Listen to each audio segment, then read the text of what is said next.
সব latest update পেতে subscribe করুন আমাদের চ্যানেলে আর বেল আইকনে ক্লিক করতে ভুলবেন না।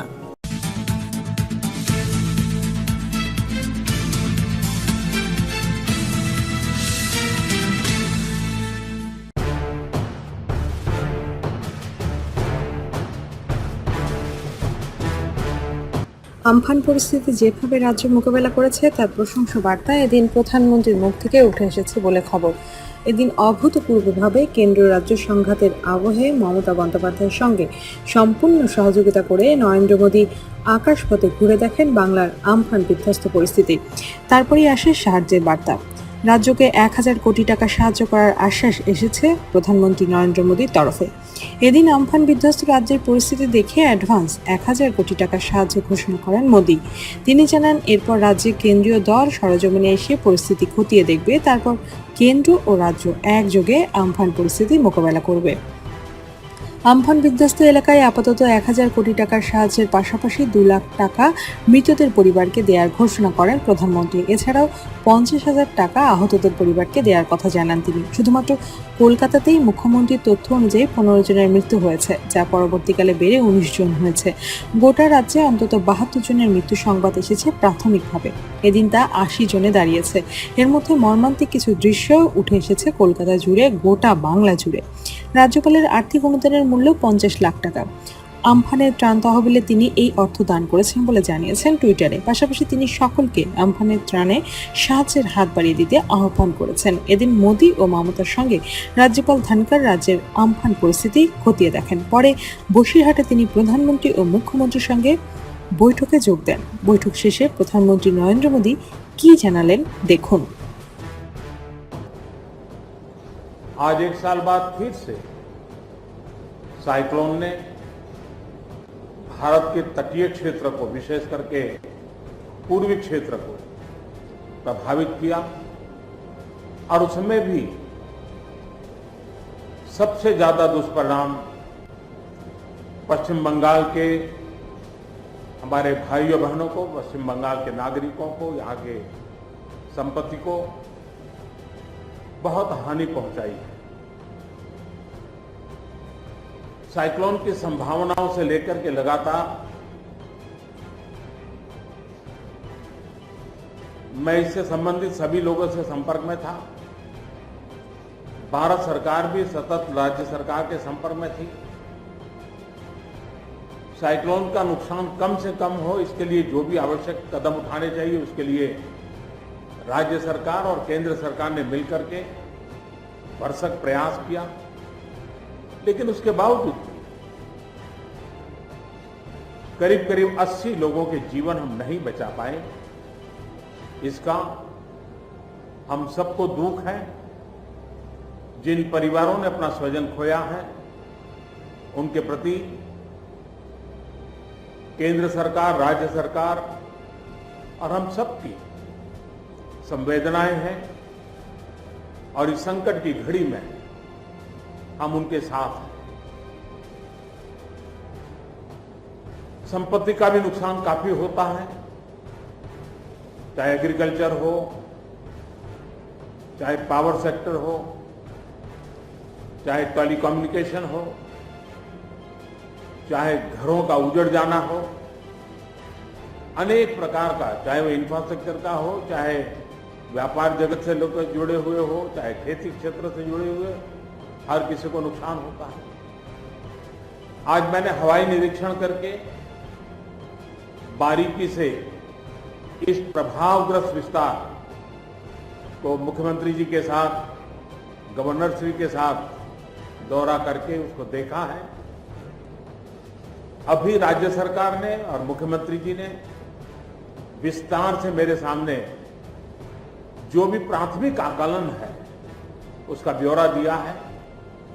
हमने तय किया है कि हो सके उतना जल्द डिटेल में सर्वे हो, कृषि का हो, पावर सेक्टर का हो, टेलीकम्युनिकेशन का हो, घरों की जो स्थिति है, इंफ्रास्ट्रक्चर की जो स्थिति है, केंद्र सरकार की तरफ से भी तत्काल एक टीम आएगी और वो टीम इन सभी क्षेत्रों में सर्वे करेगी और हम मिल करके रिहेबिलिटेशन हो, रिस्टोरेशन हो, रिकंस्ट्रक्शन हो, उसकी व्यापक योजना बना करके बंगाल की इस दुख की घड़ी में हम पूरा साथ देंगे, सहयोग देंगे और बंगाल जल्द से जल्द खड़ा हो जाए, बंगाल जल्द से जल्द तेज गति से आगे बढ़े, इसके लिए भारत सरकार कंधे से कंधा मिला करके काम करेगी और जो भी आवश्यकताएं होगी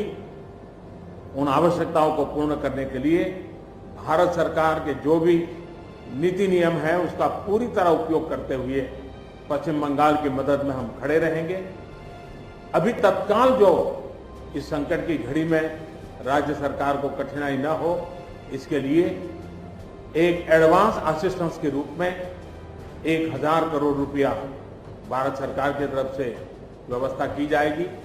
साथ साथ जिन परिवारों ने अपने स्वजन खोए हैं उन परिवारों को प्रधानमंत्री राहत कोष से 2 लाख रुपया और जिन लोगों को इंजरी हुई है उनको 50,000 रुपये तक की सहायता देने का भी हम प्रधानमंत्री राहत कोष से करेंगे।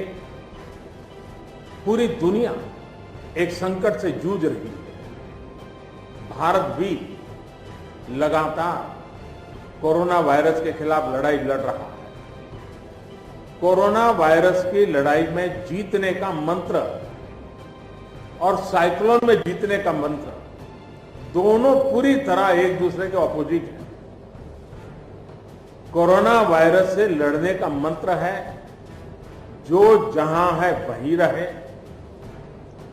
जरूरत नहीं हो तब तक घर से बाहर न निकले और जहां भी जाए 2 गज की दूरी बनाए रखे। लेकिन साइक्लोन का मंत्र है कि साइक्लोन आ रहा है, जल्दी से जल्दी सुरक्षित स्थल पर आप शिफ्ट कर जाइए, वहां पर पहुंचने का प्रयास कीजिए, अपना घर खाली कीजिए। यानी दोनों अलग अलग प्रकार की लड़ाइयां एक साथ पश्चिम बंगाल को लड़नी पड़ी है। लेकिन उसके बावजूद भी ममता जी के नेतृत्व में राज्य सरकार ने भरसक प्रयास किया है। भारत सरकार ने भी लगातार उनके साथ रह करके इस संकट की घड़ी में जो भी आवश्यक, जो एडवांस में करने योग्य था, जो उसी समय करने का योग्य था और जो आगे दिनों के करने की आवश्यकता है, उसको भी पूरा करने का हम प्रयास करेंगे। आज समग्र देश को जिनके लिए गौरव है, ऐसे राजा राममोहन राय जी की जन्म जयंती और उस समय मेरा पश्चिम बंगाल की इस पवित्र धरती पर होना मेरे मन को छूने वाली बात होती है। लेकिन संकट की घड़ी से हम जूझ रहे हैं, तब मैं तो इतना ही कहूंगा कि राजा राममोहन राय जी हम सबको आशीर्वाद दें ताकि समयानुकूल समाज परिवर्तन के जो उनके सपने थे उनको पूरा करने के लिए हम मिल बैठ करके, मिलजुल करके एक उज्जवल भविष्य के लिए, भावी पीढ़ी के निर्माण के लिए समाज सुधार के अपने कामों को निरंतर जारी रखेंगे और वही राजा राममोहन राय जी को उत्तम श्रद्धांजलि होगी। मैं मेरे पश्चिम बंगाल के सभी भाइयों बहनों को विश्वास दिलाता हूं कि संकट की घड़ी में पूरा देश आपके साथ है। भारत सरकार कंधे से कंधा मिला करके आपके साथ आने वाले सभी कामों में खड़ी रहेगी। इसी संकट की घड़ी के समय आप सबसे मिलने आया हूं, लेकिन कोरोना वायरस के कारण सब नागरिकों से तो नहीं मिल पा रहा हूं। मन में एक कसक तो रह जाएगी।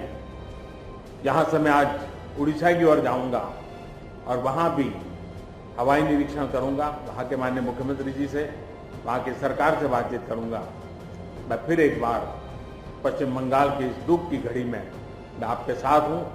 जल्द से जल्द आप इस संकट से बाहर निकले, इसके लिए मैं पूरी तरह आपके साथ रहूंगा। बहुत बहुत धन्यवाद।